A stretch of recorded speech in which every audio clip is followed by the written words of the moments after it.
Storm Alert Weather 12 with Chief Meteorologist Matt Hoffman. Taking a live look across the region, we have quite a bit of cloud cover in the Rogue Valley for both Medford and Grants Pass.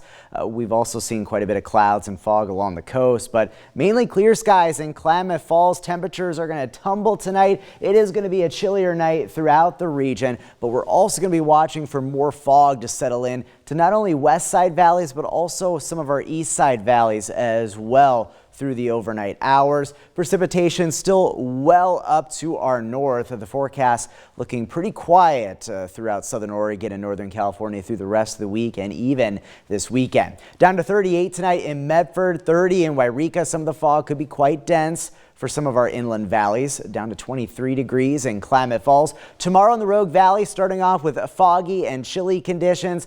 Clouds could be quite stubborn once again tomorrow, but we'll hope for some breaks of sunshine by mid to late afternoon. Temperatures getting up at least into the low 50s, but if sunshine is a little bit quicker, we could see temperatures a little bit milder. But it will be a fairly mild day in the Basin, the Mount Shasta area, getting up to 60 degrees in Mount Shasta, and also brighter and milder weather for Brookings, getting up to 62 degrees for your Thursday. In the Rogue Valley, look for temperatures to generally trend up. I think clouds will become less stubborn as we wrap up the week and head into the weekend. Here's a look at Futurecast. Notice the clouds and fog tomorrow morning in our west side valleys, and some of that could be slow to break up as we head into the afternoon. Otherwise, mostly sunny throughout the rest of the region. And then Friday looking fairly quiet throughout southern Oregon and northern California. This mild and dry weather, it sticks around at least through the weekend, but we're tracking a storm system for Monday. Still some fairly mild temperatures in place, so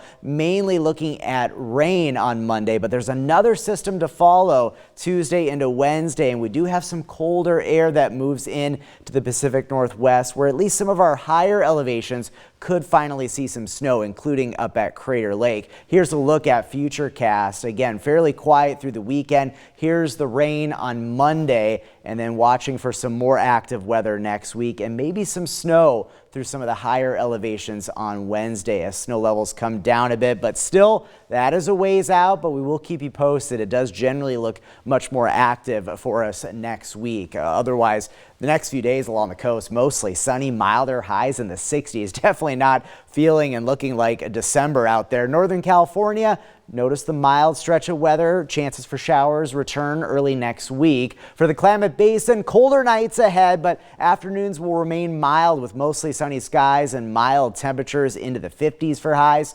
Up in the mountains, we stay dry through the weekend, mainly looking at rain on Monday, but we'll watch those snow levels Tuesday and Wednesday. Could at least see some snow above about 5,500 feet into Wednesday, but we'll still fine-tune those details in the days ahead. For the Rogue Valley, expect more fog at night and then in the mornings, but clouds should become a bit less stubborn as we head through the rest of the week into the weekend, and that'll mean some milder temperatures with highs at least climbing well into the 50s.